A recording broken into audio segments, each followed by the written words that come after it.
Hi అండి. నమస్తే. అందరూ ఎలా ఉన్నారు? బాగున్నారా? మేము కూడా బాగున్నామండి.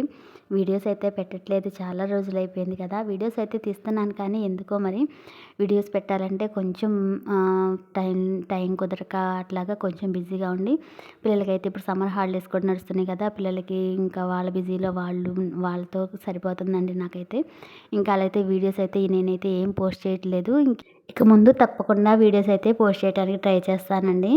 ఇంకా మనకైతే యూట్యూబ్‌లో అనేది కాంపిటీషన్ ఎక్కువైపోయింది కదా! వ్యూస్ కూడా ఎక్కువ రావట్లేదు. ఎందుకో ఇంట్రెస్ట్ కలగట్లేదనమాట. కానీ ఇంట్లో ఖాళీగా ఉంటూ ఏం చేస్తాం చెప్పండి. మన ప్రయత్నం మనం చేయాలి. సక్సెస్ కోసం తప్పకుండా ట్రై చేయాలి. ఇంకా మనకి కొంచెం లక్ కూడా కలిసి రావాలి దానికి. అన్నీ కలిసొచ్చినప్పుడే మనకు అన్నీ కలిసొస్తాయనమాట. ఇంకా అది మైండ్‌లో పెట్టుకొని ఎంత ఇంట్రెస్ట్ లేకపోయినా తీస్తుంటాను కానీ ఇంకా వీడియోస్ పోస్ట్ చేయడానికి వచ్చేసరికి కొంచెం బద్ధకిస్తున్నాను అనమాట. ఇంక ముందు తప్పకుండా వీడియోస్ అన్నీ పోస్ట్ చేయడానికి ట్రై చేస్తాను. ఇంతకుముందు తీసిన వీడియోస్ అయితే నేను అందరికి షేర్ చేయనండి. ఫ్రెష్‌వే షేర్ చేస్తాను. ఎప్పుడోగా తీసినవి అయితే మీ అందరితో షేర్ చేయను. ఇదైతే నేను అమావాస్య రోజు అండి. కొత్త అమావాస్య జరిగింది కదా మనకి ఉగాది ముందు రోజు. ఆ రోజు అమావాస్య రోజు నేను ఎలా పూజ చేసుకున్నాను. ప్రతి నెల అమావాస్య కూడా నేను తప్పకుండా పూజ చేస్తానండి. ఇంట్లో అమావాస్య పూజ చేసుకుంటే చాలా మంచిది. అందులోనూ ఇది కొత్త అమావాస్య కొత్త సంవత్సరంలోకి అడుగు పెడుతూ ఉంటాం కదా మనము. నేను ముందు రోజే మొత్తం ఇల్లంతా శుభ్రం చేసుకున్నానండి. దేవుడి మందిరం అంతా క్లీన్ చేసుకున్నాను. ఇల్లంతా దుమ్ములు బూజులన్నీ దులిపేశాను. ఇల్లు కొంచెం పైపైనంతా క్లీన్ చేసుకున్నానండి. పూజా మందిరం కూడా మొత్తం శుభ్రం చేసి పెట్టేసుకున్నాను. కొత్త సంవత్సరంలోకి వస్తున్నాం కదా మనము. ఇంక అందువల్ల అయితే ఇంట్లో బూజులు దుమ్మన్నీ దులుపుకొని నీట్‌గా శుభ్రంగా పెట్టుకున్నానండి. ఇంక ఇలా అయితే ముందు రోజే గడపలు అన్నీ పసుపు కుంకాలు అన్నీ అలంకరించేసుకొని ఇల్లంతా శుభ్రం చేసి పెట్టేసుకున్నాను. ఇంకా అవన్నీ కూడా మీ అందరితోటి చాలా వీడియోస్‌లో మీ అందరితో షేర్ చేశాను. ఇంకా అదైతే నేనైతే ఏం షూట్ చేయలేదండి. ఇంకా ఇల్లు శుభ్రం చేసుకోవటము, దేవుడి మందిరాలు శుభ్రం చేసుకోవడం అవన్నీ అయితే నేనేం మీ అందరితో షేర్ చేయట్లేదనమాట. ఇంకా ఆ రోజు ఉదయాన్నే నిద్ర లేచేసి ఇల్లంతా కూడా కొంచెం ఉప్పు, కల్లుప్పు, పసుపు అన్నీ వేసేసి ఇల్లంతా శుభ్రం చేసుకున్నాను. ఇల్లంతా పసుపు నీళ్ళు చల్లేసానండి. ఇంకా తర్వాత అయితే ఇంకా వీలైనంత వరకు ఉదయాన్నే పూజ చేసుకోవడానికి ట్రై చేస్తాను. ఇంకా లేదు కొంచెం ఇంకా మా వారు వెళ్తా ఏదన్నా పనిలో ఉండి పని హడావుడిలో ఉండి అలా పని కుదరకపోయినా కానివ్వండి ఇంకా నిదానంగా 8 గంటల తర్వాతైనా పూజ చేసుకుంటానండి. పర్టికులర్గా ఈ టైంలోనే పూజ చేసుకోవాలని ఏముండదు. మనకు కుదిరినప్పుడు 8:30, 9 గంటలలోపు ఎప్పుడైనా పూజ చేసుకోవచ్చు. ఉదయాన్నే పూజ చేసుకుంటే చాలా మంచిదంటారు. నేను కూడా చాలా ట్రై చేస్తాను. కుదిరినప్పుడైతే ఉదయాన్నే చేస్తానండి. కుదరకపోతే చేసేది ఏం లేదు కదా. ఇంట్లో హస్బెండ్ పిల్లలకి వాళ్ళకి కావాల్సినవన్నీ చూసుకున్న తర్వాతే మనం పూజలో కూర్చుంటాము. లేదంటే ఇంకా అస్తమానం పూజలోంచి లెగవాల్సి వస్తుంది. వాళ్ళు పిలుస్తూ ఉంటారు. అది ఇదని అడుగుతూ ఉంటారు. ఇంకా నేనైతే అలాంటి హడావిడి ఏం పెట్టుకోకుండా చేసుకుంటే ఉదయాన్నే చేసుకుంటాను. లేదంటే వాళ్ళకి ఉదయం టిఫిన్లు అన్నీ అరేంజ్ చేసి తర్వాత నేనైతే పూజ చేసుకుంటానండి. ఇంకెలా ప్రశాంతంగా పూజలో కూర్చున్నానంటే ఇంకా లేసే పని లేకుండా అన్నీ దగ్గర పెట్టుకొని దీపారాధన చేసుకుంటాను. ఆయిల్ వేసేసి ఒత్తులు వేసేసి దీపం ముట్టించుకొని దీపానికి కొంచెం పసుపు కుంకుమ అక్షంతలుగా అన్నీ సమర్పించేసి ఇంకా ఏదైనా ఏ రోజు దేవుడికి సంబంధించి ఆ రోజు అష్టోత్తరం చేసుకుంటానండి. అమావాస్య రోజు అయితే తప్పకుండా లక్ష్మీదేవి పూజ చేస్తాను సాయంత్రం పూట. ఉదయం పూట మామూలు నిత్య దీపం పెట్టేసుకుంటానమాట. మనం ఇంట్లో కొన్ని పరిహారాలు చేసుకోవడం వల్ల అమావాస్య రోజు మన ఇంట్లో కొన్ని మనమైతే తప్పించుకోవచ్చండి. నేనైతే అది బాగా నమ్ముతాను. అమావాస్య రోజు ఇంట్లో కొంచెం కలుపు వేసుకొని ఇల్లు అంతా తుడుచుకోవడము, గడపల దగ్గర ఉప్పు, నిమ్మకాయ బద్దలు, పసుపు కుంకుమ అలంకరించేసుకున్న నిమ్మకాయ బద్దలు పెట్టుకోవడము, కొన్ని పరిహారాలు చేసుకుంటే మనకున్న నెగిటివ్ ఎనర్జీ అంతా పోతుంది. ఇంట్లోని దిష్టి దోషాలు కూడా తొలగిపోతాయండి. మనల్ని చూసేవాళ్ళు కానివ్వండి, మనతో మాట్లాడేవాళ్ళు, మన ఇంటికి వచ్చేవాళ్ళు ఎలా ఉంటారో మనకైతే తెలీదు. అలాంటి వాళ్ళ కళ్ళల్లో ఏదైనా నెగిటివ్ ఉన్నా కానివ్వండి మన మీద పడకుండా ఇలాంటి చిన్న పరిహారాలు చేసుకోవడం వల్ల మనమైతే మంచిగా ఎలాంటి దిష్టి దోషాలకు తగలకుండా బాగుంటామని నేనైతే నమ్ముతానండి. నేనైతే అమావాస్య రోజు అంటే కొన్ని అమావాస్యలకి మంచి కొన్ని ప్రతి నెల అమావాస్య వస్తుంది. అందులోనూ కొన్ని మంచి అమావాస్యలు వస్తాయి కదండి. శ్రావణ అమావాస్య, కార్తీక అమావాస్య అలాంటి అమావాస్యల్లో ఇంకొంచెం ఎక్కువ పరిహారాలు చేస్తానన్నమాట. ఇంకా అలాగే ప్రతి అమావాస్య ప్రతి నెల కూడా కంపల్సరీ పూజ చేసుకుంటాను. కొన్ని పరిహారాలు పాటిస్తానన్నమాట. అన్నీ చేయను. ఇంకా బూడిద గుమ్మడికాయ కట్టడము ఇంక ఇలాంటివన్నీ అయితే 2-3 నెలలకు ఒకసారి గుమ్మడికాయ పాడైపోయిన తర్వాత తీసేస్తాను. ఇంకా చిన్న పరిహారాలు చేసుకుంటానన్నమాట ప్రతి నెల కూడా. పూజ మాత్రం నాది డైలీ రొటీన్ అండి. పూజ మాత్రం మానుకోను. దేవుడి ముందు దీపం వెలుగుతుంటే ఇంట్లో అదొక ప్రశాంతత అండి. చాలా ప్రశాంతంగా ఉంటుంది, మనస్సుకు ప్రశాంతంగా ఉంటుంది, మనము ప్రశాంతంగా ఉంటాం. ఇంట్లో అదొక పాజిటివ్గా ఉంటుందండి. ఇలా ప్రశాంతంగా ఇంట్లో పనులన్నీ కంప్లీట్ చేసుకొని దేవుడి ముందు కూర్చున్నానంటే ఎంతసేపు కూర్చుంటానో నాకే తెలియదండి. అదొక నా మైండ్ అంతా ఇంకా దేవుడి మీద పెట్టేసేసి ఇంకా నేను ఏది కోరుకోనండి. నాకు ఇది కావాలి ఇది కావాలని కూడా ఏది కోరుకోను, దేవుడికే వదిలేస్తానండి. నాకు ఏది కావాలో అన్నీ ఆయనే చూసుకుంటాడు. మనకి ఏది మంచిదైతే అదే దేవుడు ఇస్తాడని నేనైతే నమ్మేసి పూజ చేసుకుంటానండి. అదొక్కటే నేను చేసేది. నాకు ఇది కావాలి దేవుడా అని అయితే అడగటం అంటే కొన్ని అడుగుతాను అనమాట. నాకు ఇదే కావాలి అదే చెయ్యని నేనైతే దేవుడిని ఎప్పుడూ అడగనండి. మనకి ఏది మంచిదో దేవుడు అన్నీ చూసుకుంటాడని దేవుడి మీద అయితే భారం వేసేసి అన్నీ దేవుడికి వదిలేస్తానండి. ఇంక ఇలా ప్రశాంతంగా పూజ చేసుకొని ఒక్క అరగంట మాత్రం కంపల్సరీ దేవుడి మందిరం ముందు కూర్చుంటానండి నేనైతే. చూసారు కదా, నాది దేవుడి మందిరం అయితే చాలా చిన్నది. మీ అందరికీ నేను ఇంతకుముందు వీడియోస్లో కూడా షేర్ చేశాను. చాలా చిన్నదండి. అసలు మనకి చిన్న చిన్న పటాలు మాత్రమే. ఎలాగో నాకు అదొక్క ప్లస్ పాయింట్ అయింది. నా దగ్గర ఫస్ట్ నుంచి కూడా చిన్న పటాలు ఉండటం వల్ల నాకు ఈ దేవుడు గుడి గదికి బాగా సెట్ అయిపోయినాయి అనమాట. విగ్రహాలు కూడా చిన్న చిన్నగా ఉంటాయండి నా దగ్గర. 1 అంగుళము 2 అంగుళాల విగ్రహాలు మాత్రమే ఉంటాయి.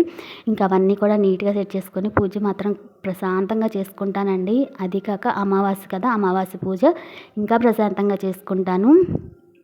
ఇంకా ఇదొకటండి. ఇంకొకటి చెప్పాలి మీ అందరికీ.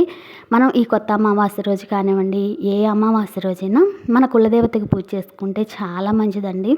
మనం ఏదైనా కానివ్వండి మన కుటుంబాన్ని ముందుండి నడిపించడంలో మన కులదేవతే ముందు ప్రాధాన్యత అండి. నేనైతే కులదేవత అందరికీ తెలిసి ఉండదు. మన పెద్దవాళ్ళని అడిగితే వాళ్ళు చెప్తారండి మన కులదేవత ఎవరు అనేది. నేనైతే మా అత్తయ్య మా మావయ్యని అడిగితే వాళ్ళు చెప్పారనమాట. మాకైతే అంకమ్మ తల్లి అని దేవత అండి, కులదేవత. నేనైతే ప్రతి అమావాస్యకు కూడా అమ్మవారికి అయితే ఇలాగా చెంబులో నీళ్లు పోసేసి అందులో కొన్ని సుగంధ ద్రవ్యాలు, పసుపు కుంకుమ అన్నీ వేసేసి ఆ చెంబుకైతే అలంకరించుకొని దీపం ప్రత్యేకంగా వెలిగించుకొని ధూపం దీపం నైవేద్యం అన్నీ సమర్పించేసి ముందు కులదేవతకి పూజ చేసుకున్న తర్వాత నిత్య దీపము బయటైనా తులసమ్మకైనా దీపం పెట్టుకుంటానండి. అలా చేసుకుంటే చాలా మంచిది. మనం కులదేవతకి పూజ చేసుకుంటే మీరందరూ కూడా ఇంతవరకు తెలియకపోతే తప్పకుండా తెలుసుకొని కులదేవతకి పూజ చేసుకోండి. చాలా మంచిది. మనం మన పిల్లల భవిష్యత్తుకు కానివ్వండి, మన కుటుంబం ఎదుగుదలకు కానివ్వండి, మన కులదేవతకి పూజ చేసుకుంటే చాలా మంచిది అనమాట. నేనైతే కంపల్సరీ చేసుకుంటానండి. నాకు తెలుసు కాబట్టి చాలామంది అనుకుంటారు మాకు తెలియదు కదా మేము ఎలా చేసుకోవాలని. తెలియని వాళ్ళు కూడా మీ పెద్దవాళ్ళని అడగండి, కంపల్సరీ చెప్తారు. మీ ఇంటి దేవత ఎవరో కులదేవత ఎవరో వాళ్ళకి తెలిసే ఉంటుంది. తెలియకపోయినా కానివ్వండి అలా చెమ్ము పెట్టుకొని మీ కులదేవత అని మామూలుగా కులదేవత పూజని చేసేసుకోండి, చాలా మంచిది. ఇంకా ఈ అమావాస్య అయితే మనకి కొత్త అమావాస్య, మనం కొత్త సంవత్సరంలోకి అడుగు పెడుతున్నాం కాబట్టి నేనైతే ఇంటికైతే గుమ్మడికాయ అయితే మారుస్తున్నానండి. ఇంటికి బూడిద గుమ్మడికాయ పట్టిక. నేనైతే కొన్ని నిమ్మకాయ పచ్చిమిర్చి అయితే కడతానండి, చాలా మంచిది. నిమ్మకాయ పచ్చిమిర్చి కట్టడం వల్ల మన ఇంట్లో ఉన్న నెగిటివ్ ఎనర్జీ అంతా పోతుందండి. 2 రోజుల తర్వాత అదంతా ఎండిపోయిద్ది. 1 రోజు 2 రోజుల్లోనే ఎండిపోయిద్దండి పూర్తిగా. పచ్చిమిర్చి నిమ్మకాయలు పూర్తిగా ఎండిపోతాయి. అవన్నీ తీసేసి ఎవరో తొక్కని ప్లేస్లో అయితే మనం వేసుకోవచ్చు. ఇంటి ముందు ఉప్పు వేసేసి అందులో నిమ్మ బద్దలు పసుపు కుంకుమలో ముంచిన నిమ్మ బద్దలు ఉంచుకోవటం, బూడిద గుమ్మడికాయ కట్టుకోవటం, పట్టిక కట్టుకోవటం, ఇలాంటి చిన్న చిన్న పరిహారాలు చేసుకుంటే చాలండి. మనకి చేతైనంతలో ఏవో పెద్ద పెద్ద పూజలు చేసుకోకుండా ఇలాంటి చిన్న చిన్న పరిహారాలు చేసుకోవడం వల్ల మనం ప్రశాంతంగా ఉండొచ్చు. ఎలాంటి చిన్న చిన్న విషయాలకి ఇంట్లో వైఫ్ అండ్ హస్బెండ్స్కి గొడవ అవ్వడము అలాంటివి ఏమీ లేకుండా, చిన్నపిల్లలు ఉన్న ఇంట్లో ఊరికి అనారోగ్య సమస్యలు రావటం, ఇంట్లో చిన్న చిన్న వాటికి గొడవలు అలాంటివి ఏమీ లేకుండా, మనశ్శాంతి లేకుండా ఉండటం, ఇలాంటివన్నీ ఉంటే ఆ ఇంట్లో వాళ్ళకైతే తప్పకుండా నరదిష్టి ఉన్నట్లేనండి. అలాంటి వాళ్ళు తప్పకుండా అమావాస్యకి అయితే ఇల్లంతా ధూపం వేసుకోండి, ఇలాంటి పరిహారాలు చేసుకోండి. ప్రతి అమావాస్యకి చేసుకుంటూ ఉంటే మనకే అర్థమైద్దండి, మనకే తేడా తెలుస్తుంది. అలాంటి వాళ్ళు కూడా తప్పకుండా ఈ పరిహారాలు చేసుకుని అందరూ బాగుండాలని కోరుకుంటున్నాను. నేనైతే కొన్ని అమావాస్యలు మాత్రం తప్పకుండా చేస్తాను. ప్రతి నెల అయితే అన్ని పరిహారాలు చేయండి, కొన్ని మాత్రమే చేస్తాను. ఇంక ఇదైతే కొత్త అమావాస్య కాబట్టి నేను ఈరోజు అయితే మనకు ఆ రోజు అమావాస్య గడియలు కూడా 10 గంటల తర్వాత వచ్చినాయి అన్నారు. పూజ అయితే ఉదయం చేసేసుకున్నాను, నార్మల్ పూజ. ఇంకా పరిహారాలు మాత్రం 10 గంటల తర్వాత, అంటే మనకు అమావాస్య గడియలు 10 గంటల తర్వాత ఉన్నాయి కాబట్టి ఈ గుమ్మడికాయ కట్టడము, ఇవన్నీ దిష్టి తీసేసుకోవడం, ఇవన్నీ కూడా నేను 10 గంటల తర్వాత చేసుకున్నాను. మనం అమ్మవారికి లక్ష్మీదేవి పూజ అయితే తప్పకుండా సాయంత్రం పూట మాత్రమే చేసుకోవాలండి. కొంతమంది ఇళ్లల్లో ఏంటంటే పెద్దలకి పెట్టుకుంటారు. అమావాస్య రోజు పెద్దలకి పెట్టుకునే వాళ్ళు ఆ రోజు ఉదయం ఇంటి ముందు ముగ్గు వేసుకోరు.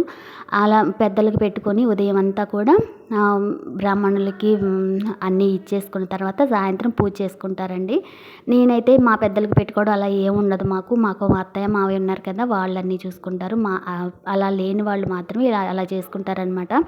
ఇంకా నేనైతే కూడా ఇలాంటి పరిహారాలన్నీ చేసుకుంటూ ఉంటాను. అమావాస్యకి ఇంటికి వేపాకులు కట్టుకోవడము, బూడిద గుమ్మడికాయ కట్టుకోవడము, పట్టిక కట్టుకోవడము, ఇంట్లో పసుపు నీళ్ళు చల్లుకోవటం, కులదేవత పూజ చేసుకోవటం, లక్ష్మీదేవి పూజ చేసుకోవటం, ఇలా అయితే ప్రత్యేకంగా పూజ చేసుకుంటూ ఉంటానండి. ఇవన్నీ నమ్మాలా అంటే కొన్ని నమ్మాలండి. మనకి మంచి ఎలాగో చెడు కూడా అలాగే కదా. అలాగే ఇవన్నీ నమ్మి మనం పూజ చేసుకోవటం వల్ల మనము, మన పిల్లలు, మన ఇల్లు సురక్షితంగా ఉండిద్దని నేనైతే గట్టిగా నమ్ముతానండి. కొన్ని చేసుకోవాలి తప్పదు. పటిక కూడా అండి, పటిక నేను ప్రతిసారి మార్చను. ఆల్రెడీ ఉంది గుమ్మానికి, అది తీసేయలేదు. ఇంకా ఈ కొత్త అమావాస్య కాబట్టి ఇంక ఇప్పుడు కొంచెం ముక్క ఇంట్లోనే ఉంది, ఆల్రెడీ తెప్పించింది ఏం కాదు బయట నుంచి. ఇంకా దాన్ని అయితే శుభ్రంగా పసుపు కుంకాలు అన్నీ అలంకరించేసి బూడిద గుమ్మడికాయతో పాటే గుమ్మానికి అయితే పెట్టేస్తున్నానండి. ఇలా చేసుకుంటే చాలా మంచిదండి. నమ్మిన వాళ్ళే చేసుకుంటారు, లేదంటే లేదు. నేనైతే తప్పకుండా చేసుకుంటాను. ఇంకా మా అబ్బాయితో మాత్రం ఇలాగ బయట అయితే ఇంకా సెలవులకైతే వచ్చిన్నాడులేండి. బాబు కూడా ఎగ్జామ్స్ అయిపోయినాయి, హాలిడేస్కి అయితే వచ్చిన్నాడు హాస్టల్ నుంచి. ఇంకా ఆయన ఉంటే నేనైతే ఫుల్ బిజీ అనమాట. వాళ్ళతో సరిపోయిద్దండి. ఎప్పుడో హాస్టల్ నుంచి వచ్చి ఎప్పుడో కొన్నాళ్ళే కదా మనతో ఉండేది. నేనైతే ఫుల్గా టైం స్పెండ్ చేస్తాను పిల్లలతోటి. ఇంక మా అబ్బాయితో అయితే ఇంకా బయట బూడిద గుమ్మడికాయ కుచ్చుకున్నాను కదా, నిమ్మకాయ, పచ్చిమిర్చి అవన్నీ కూడా కట్టించేసానండి. నాకు కొంచెం పై ఎత్తున కట్టాలి.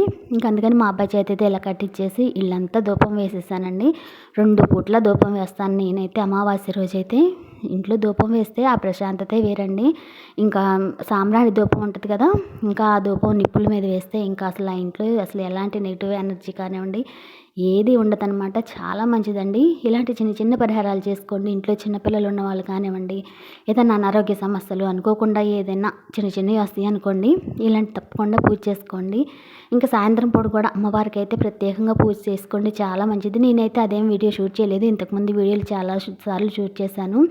ఇంకా అమ్మవారికి అయితే ప్రత్యేకంగా కుంకుమ పూజ చేసుకోవటము, అలాగా కొన్ని అయితే మా ప్రత్యేకంగా అమ్మవారికి అయితే పూజ చేసుకుంటానండి. నాకు తోచినంతలో, నాకు చేతనంతలో అయితే తప్పకుండా ఇలాగా ప్రతిదీ కూడా చేసుకుంటానండి నేను. మీలో ఎంతమంది అమావాస్య పూజ చేస్తారు అనేది నాతో తప్పకుండా కామెంట్స్లో చెప్పండి. నేనైతే ప్రతి నెల చేసుకుంటాను. ఇలాంటి పరిహారాలు మాత్రం అప్పుడప్పుడు చేసుకుంటూ ఉంటానన్నమాట. ఇంకా ఈ రోజుకైతే ఇదేనండి. ఇలాంటి మంచి వీడియోస్ కోసం మన ఛానల్ని అయితే సబ్స్క్రైబ్ చేయండి. మరి పక్కనే ఉన్న బెల్ ఐకాన్ క్లిక్ చేయటం వల్ల మన వీడియోస్ అన్నీ కూడా మీ అందరికీ తొందరగా షేర్ అవుతాయి అన్నమాట. ఇలా మరో మంచి వీడియోతోటి మళ్ళీ మీ అందరి ముందుకు వస్తాను. అంతవరకు నమస్తే అండి. Thanks for watching.